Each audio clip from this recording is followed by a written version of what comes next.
They were tired. They were frustrated. They were finished. Elbows were thrown. A jersey was torn off.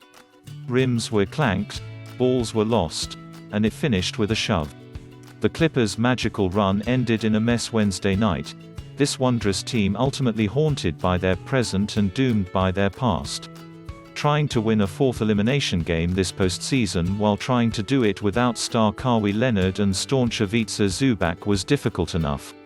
Trying to win it against a desperate Phoenix Suns team led by a championship-starved and former Clipper Chris Paul proved to be impossible. In Game 6 of the Western Conference Finals at Staples Center, the Suns clinched the series and the Clippers clenched their teeth in a 130-103 Suns victory that gave Phoenix a 4-2 decision. The Suns advanced to the NBA Finals for the first time in 28 years. The Clippers had advanced to the Conference Finals for the first time in 37 years in Los Angeles, but will go no further. It was fun while it lasted, but it could have lasted longer.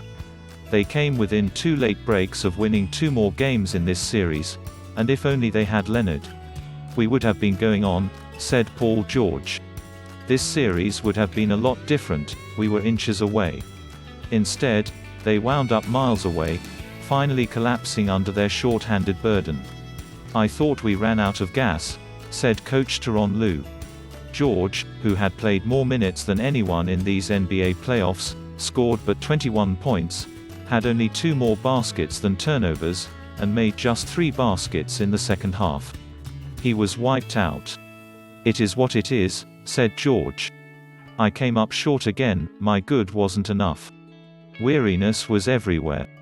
Reggie Jackson, who played big minutes as Mr. June, whiffed on 8 of 12 shots. Terance Mann, who scored 39 points in the clincher against Utah, had just 5. The Clippers were outscored by 20 points in the paint and outdone by 9 points on second-chance balls. They were all wiped out.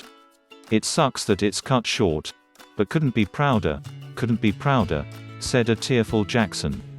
The crowd agreed, roaring until the end, coming alive as it did throughout a postseason that was an affirmation of a real live Clippers nation.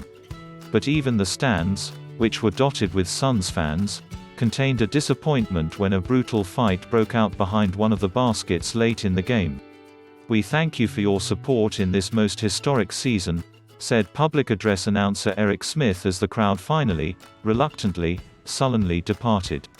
They indeed made history, but it ended in histrionics. The Clippers had trailed most of the game, it looked like they could come back again, and then their past showed up and tauntingly took them down. With 4:01 left in the third quarter, the Suns led by 17, but then the Clippers went on a 10-0 run.